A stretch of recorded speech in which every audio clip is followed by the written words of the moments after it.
Na mtazamaji hujambo na karibu kwa taarifa za jukwaa la KTN, nikitumai umekuwa na mchana mwema jinsi nilivyomie.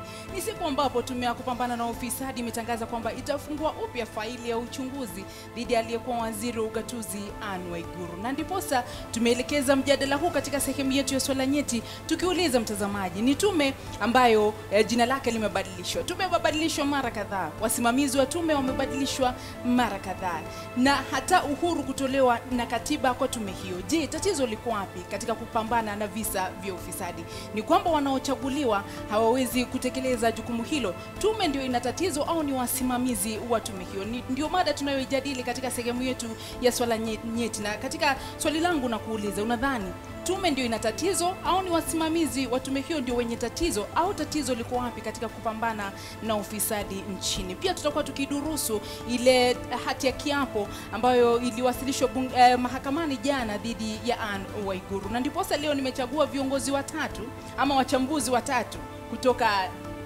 sekta, sijui ni sekta ama ni idara. Tutaangazia mahakama, hati ya kiapo ni nini, na hati ya mtu ambaye tayari amefunguliwa mashtaka inaweza kutumika mahakamani na inaweza kutumika vipi. Nimeleta pia mchambuzi wa masuala ya kisiasa, kwa sababu kuna wale wanaosema kwamba hati hii inaletwa wakati ambapo Anne Waiguru ametangaza kuwa atawania kiti cha ugavana kaunti ya Nairobi. Je, kuna uhusiano wote na siasa? Na pia nimeleta mkurugenzi mkuu wa Transparency International, shirika ambalo limekuwa likichunguza na kutoa ripoti kadha wa kadha kuhusiana na ufisadi nchini. Labda niwatambulishe tu kwa muhtasari kabla ya hatujaingia katika sehemu yetu ya swala nyeti. Samuel Kimeu ndiye mkurugenzi mkuu wa shirika la Transparency International. Hujambo na karibu kwenye jukwaa la KTN. Si jambo, asante sana. Unadhani yale ambayo yamejitokeza sasa yana uhusiano wote na siasa? Nafikiri kuna uhusiano wa moja kwa moja, lakini pia si kusema kwamba ni siasa tu peke yake ambazo zinahusika na hii kesi. Naam, unaridhika na hatua ambazo labda tumepiga kufikia sasa katika kupambana na ufisadi? Hapana. Haujaridhika. Utatueleza ni kwa nini? Ledama Olekina si mgeni kwako mtazamaji, ni mchambuzi ambaye ni mjuzi wa masuala ya kisiasa. Na kuuliza lile swali. Je, unaona kuna uhusiano wa yale ambayo yanajitokeza sasa na siasa? Zubeda, nashukuru sana kunipa wakati huu pia. Mwaka wa 2017 ni kesho. So mwaka huu mambo yote ya siasa, yale ambayo si ya siasa, yataangaliwa kama ni kitu ya siasa. Lakini kwa sababu ya kuhusisha maneno ya Anne Waiguru ama tume la ufisadi, hapo hivyo lazima tuangalia kwamba ni nani anafanya kazi yake. Naam. Kwa mengi zaidi ni katika sehemu yetu ya swala nyeti. Danstan Omari na mwana ataingia tu muda si muda kujiunga nasi katika sehemu yetu ya swala nyeti. Kushiriki ni rahisi, tutumie ujumbe mfupi kupitia nambari 22155. Wasiliana nasi pia kwa njia ya simu au wasiliane nasi kupitia mitandao ya kijamii @Zubeida Kananu, @KTN News, kwenye ukurasa wa Facebook ni jukwaa la KTN au Zubeida Kananu Kome au KTN News. Lakini kwanza tuanze na vidokezo. EACC kufungua upya faili ya uchunguzi dhidi ya aliyekuwa waziri wa ugatuzi Anne Waiguru. Shirika la KBC laanikwa na serikali ya kaunti ya Nairobi kwa kukosa kulipa madeni ya takriban shilingi bilioni 2. Na kwenye swala nyeti tunadurusu ufichuzi mpya dhidi ya aliyekuwa waziri wa ugatuzi Anne Waiguru.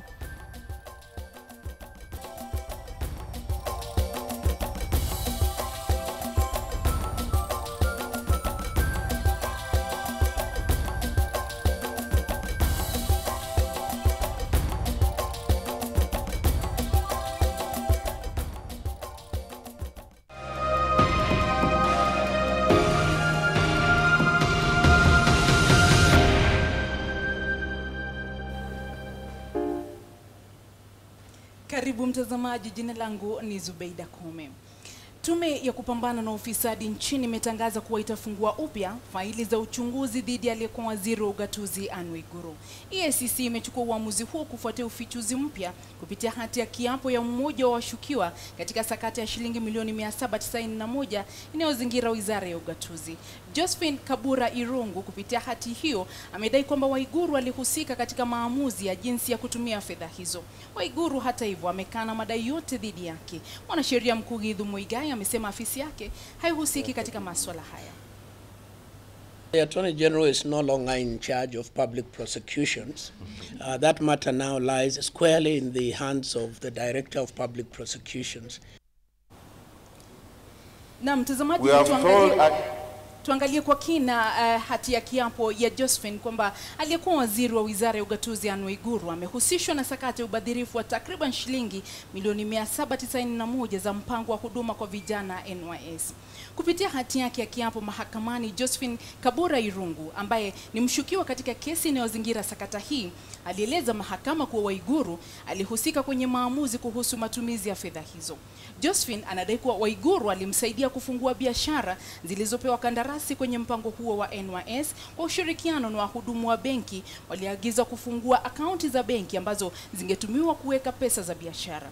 Anaendelea kusema kuwa Waiguru alimwagiza kufanya kazi kwa karibu na dadake Lois Mbarire ambaye kulingana naye angepewa pesa mara kwa mara za kuendesha biashara. Ametoa maelezo kuwa jinsi Waiguru alimwelekeza katika kusambaza mamilioni ya pesa zikiwemo shilingi milioni 80 anazodai Waiguru alimwagiza Mugwanja na afisa mwingine kuzichukua kutoka afisini mwake.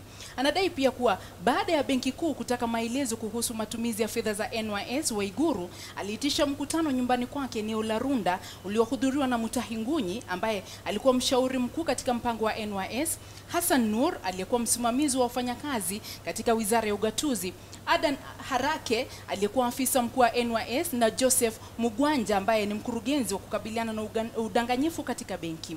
Wengine anaodai walihudhuria mkutano huo ni Mwaniki Munuhe na Maina Kamori ambao anasema Waiguru aliwatambulisha kama magwiji wa wanahabari ambao amefanya nao kazi tangu alipoingia serikalini. Josephine anasema Waiguru alimwagiza kumpa Munuhe shilingi milioni 10 ambazo zingetumiwa kueneza propaganda na kumsafishia jina Waiguru kupitia vyombo vya habari. Josephine anaendelea kusema kuwa kupitia mkutano huo ndipo mipango iliwekwa ya kuhadaa na kunyamazisha umma kuhusiana na sakata hii. Isitoshe, anakiri kuwa Waiguru alikuwa amewaahidi kuwa iwapo sakata hii ingefichuka wangekingwa na kwamba mashtaka ambayo walikuwa wamewekewa yangekuwa madogo.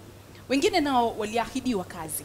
Ngunyi kupitia ukurasa wake wa Twitter ametaja kuwa uvumi mtupu madai yaliyoibuliwa na Josephine. Waiguru pia amejitenga na madai hayo. Tayari tume ya EACC imemuondolea lawama Waiguru. Na ndio mada ambayo inatupambia sehemu yetu ya swala nyeti tukiuliza, je, tatizo liko wapi kuhusiana na sakata hii nzima? Kwanza kabisa ni vipi ambavyo faili ilifungwa ilhali kesi ilikuwa tayari imewasilishwa mahakamani? Endelea kutuma jumbe zako na tutazijadili katika sehemu yetu ya swala nyeti. Naona ulimi ushaanza kuwa mzito.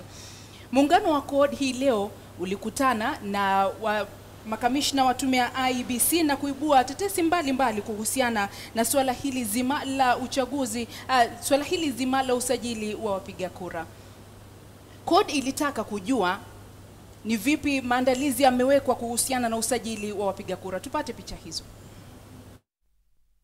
We have told IEBC that their duty to ensure fairness and equity in this process is not a discretion, and that to enable every Kenyan to get on the voters roll is mandatory and constitutional. Na sisi tumemwambia ati tumeona kama kuna ubaguzi kwa vile zile vifaa vya kusajili watu zimesambazwa katika taifa letu zote. Kwa eneo zingine zimepata vifaa mingi zaidi kuliko zingine, ingawaje wana watu wachache ambao wana vitambulisho ambayo wanastahili kusajilishwa kama wapigaji kura. Kwingineko, shirika la KBC hivi leo lilijipata taabani baada ya serikali ya kaunti ya Nairobi kutundika kibao kikiashiria idhaa hiyo inadaiwa shilingi bilioni 2. Ilani hiyo inasema deni hilo linatokana na ada ya shamba iliyojumuishwa na riba kuanzia mwaka 2008. Kwa mujibu wa notisi hiyo, serikali ya kaunti itaanza kuchukua kodi yote ya nyumba inayotokana na upangaji kwenye mali ya KBC. Mwaka 2014 KBC iliafikiana na serikali ya kaunti kulipa shilingi milioni 500 kila mwezi, lakini kwa mujibu wa afisa wa fedha wa kaunti Morris Okere, KBC ilikiuka mkataba huo. Leo Okere alipewa hundi ya milioni 500, lakini mashauriano maandamano yatarejelewa wiki ijayo. Mashirika mengine yanayodaiwa kodi na serikali ya kaunti ni kama Kenya Pipeline na Kenya Railways, madeni yanayokisiwa kuwa ya mamilioni ya pesa. Mtazamaji, tunaingia sasa katika sehemu yetu ya swala nyeti ambapo tunajadili sakata inayozingira ubadhirifu wa fedha katika wizara ya ugatuzi. Karibuni wageni wangu. Asante. Wakili, naona tayari umeingia. Kabisa tuko pamoja. Ulikuwa mawapi? Mombasa Road, lakini nasikia serikali